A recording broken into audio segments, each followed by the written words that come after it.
ఎంత సంపాదిస్తున్నా కూడా కొన్నిసార్లు వచ్చిన డబ్బు వచ్చినట్టుగా అప్పులు కట్టడానికి వెళ్ళిపోతూ ఉంటుంది. వచ్చిన డబ్బు వచ్చినట్టుగా వెళ్ళిపోతూ ఉండటం, రూపాయి మిగలకపోవటం, నెలాఖరికి వచ్చేసరికల్లా మళ్ళీ అప్పు కట్టడానికి ఇంకో చోట అప్పు చేయటం, ఇలా జరుగుతూ ఉంటుంది. మీ వ్యక్తిగత జాతకంలో షష్టమాధిపతి ద్విస్వభావ రాశిలో మనకి 4 ద్విస్వభావ రాశులు ఉన్నాయి.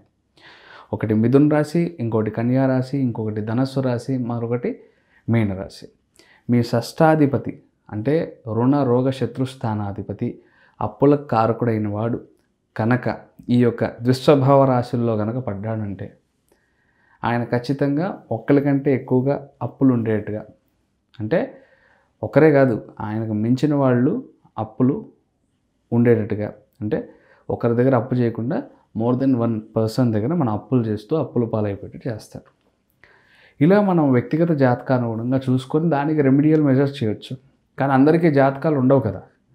జాతకం లేనటువంటి వాళ్ళు ఏ విధమైనటువంటి ప్రత్యేకమైన పరిహారం చేస్తే ఈ అప్పుల బాధ నుంచి బయటపడవచ్చో ఈ వీడియోలో తెలుసుకుందాం. గం గణపతయే నమః, శ్రీమాత్రే నమః.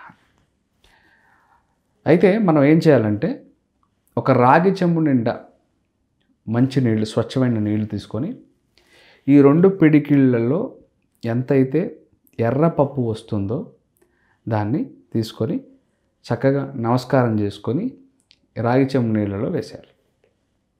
ఓకే, ఈ ఎర్రపప్పు రాగి చెంబు నీళ్ళలో వేసేసాం. ఈ ప్రక్రియని మనం మంగళవారం చేస్తాం. ఓకే, మంగళవారం రోజు అమావాస్య తర్వాత వచ్చే మొట్టమొదటి మంగళవారం నుంచి ఈ ప్రక్రియ చేయడం అలవాటుగా చేసుకోండి. చేయాల్సిందల్లా రాగి చెంబు నీళ్ళల్లో మీరు ఈ పిడికిడు ఎర్రపప్పును దాంట్లో వేయండి. మీ మనసులో కోరిక ఏంటి? ఈ అప్పు నాకు తొందరగా తీరిపోవడానికి మార్గం తెలవాలి, తొందరగానే ఈ అప్పు తీర్చే శక్తి నాకు రావాలి అంటే ఈ పరిహారాలు చేయగానే దేవుడు ప్రత్యక్షం అయిపోయి అప్పు తీర్చడు. ఒక మనిషి అప్పటిదాకా లేనటువంటి వాడు సహాయం చేయడానికి ఎవడో ముందుకు వస్తాడు. ఈ సహాయం చేయటానికి ముందుకు వచ్చేటటువంటి పరిస్థితులు మనకి కలగడం కోసం పరిహారం చేస్తాం. అందుకనే ప్రతి వీడియోలో చెప్తూనే ఉంటా, బట్ ఈ వీడియోలో కూడా చెప్తున్నా. మనం ఈ పరిహారాన్ని మంగళవారం చేస్తాం. 2 పిడికిళ్ళు ఎర్రపప్పు తీసుకుంటాం, రాగి చెంబు నిండా నీళ్లు, స్వచ్ఛమైన నీళ్లు. మంగళవారం రోజున ఉదయం 5:30 నుంచి 7:30 లోపు 5:30 నుంచి 7:30 లోపు ఈ సమయంలో మీరు స్నానం అంతా పూర్తి చేసేసుకొని ఉండి రెడీగా ఉండి ఈ పరిహారం కోసం రెడీగా ఉండాలి. తర్వాత ఈ ఎర్రపప్పుని ఈ రాగి చెంబు నీళ్ళలో వేసి దీన్ని డైరెక్ట్గా తీసుకొని మీరు మీ యొక్క దగ్గరలో ఉండేటటువంటి శివాలయానికి వెళ్ళిపోయి మీరేం చేస్తారంటే ఓం నమః రుణముక్తేశ్వరాయ స్వాహ, ఓం నమః రుణముక్తేశ్వరాయ స్వాహ అంటూ చక్కగా ఈ మంత్రాన్ని జపం చేస్తూ ఆ స్వామి మీద, శివలింగం మీద ఈ నీటిని ఎర్రపప్పుతో సహా అభిషేకం చేసేసేయండి. చేసి అక్కడ వీలుంటే ఆ దేవాలయ ప్రాంగణంలోనే ఒక మట్టి ప్రమిదలో ఆవు నెయ్యి కానీ, ఓకే, ఆవు నెయ్యి లేదా నువ్వుల నూనె లేదా కొబ్బరి నూనె, ఈ మూడిట్లో ఏదో ఒక నూనెను వాడి 7 ఎర్రటి ఒత్తులతో ఆ దేవాలయ ప్రాంగణంలో దీపాన్ని వెలిగించండి. ఇలా ప్రతి మంగళవారం తరచుగా చేస్తూ 16 మంగళవారాలు వితౌట్ ఫెయిల్. మగవాళ్ళైతే ఈ మంగళవారం చేశాక వచ్చే మంగళవారం ఖచ్చితంగా చేయాలి.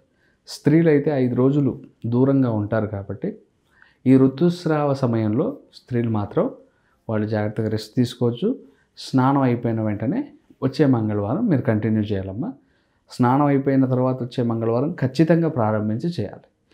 ఇలాగా 16 మంగళవారాలు ఎవరైతే చేస్తారో ఈ 16 మంగళవారాలలోపు కొంత అప్పును మీరు తీర్చగలిగే శక్తి మీకు ఖచ్చితంగా లభిస్తుంది ఆ భగవత్ అనుగ్రహంతో.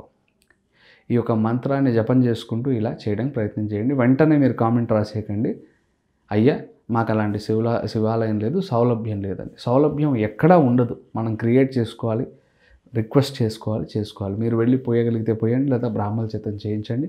వాళ్ళకి రిక్వెస్ట్ చేసి చేయించుకోండి. ప్రతి మంగళవారం ఈ విధంగా చేయడానికి ప్రయత్నం చేయండి.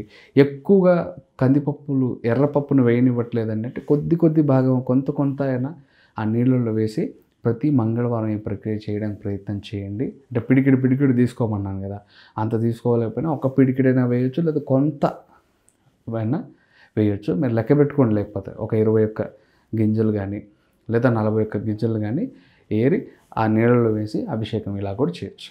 ఎలా చేసినా కూడా శ్రద్ధాభక్తితో చేస్తే 16 మంగళవారాలు తీరేలోపే మీ అప్పు తీరడానికి ఈ యొక్క పరిహారం ఉపయోగపడుతుంది. ఇదే పరిహారం మీరు అప్పులు తీరడానికి, శత్రువులు తగ్గడానికి, ఆరోగ్య సమస్యలు తగ్గడానికి వాడుకోవచ్చు. అలాగే భూములు ఏమైనా కొనుక్కుందాం అనుకుంటే లిటిగేషన్స్ ఉంటాయి కదా, దగ్గర దాకా వచ్చి కొనుక్కోలేకపోవడం, ఇబ్బందులు పడుతుంటాం. అట్లాంటి సమస్యల నుంచి బయటపడడానికి కూడా ఈ పరిహారం ఉపయోగపడుతుంది. ఒక పరిహారం ఇన్ని విషయాలు పనికొస్తుంది కాబట్టి శ్రద్ధాభక్తితో చేయగలిగితే మీకు రిజల్ట్ ఖచ్చితంగా కలుగుతుంది. శ్రీమాత్రే నమః.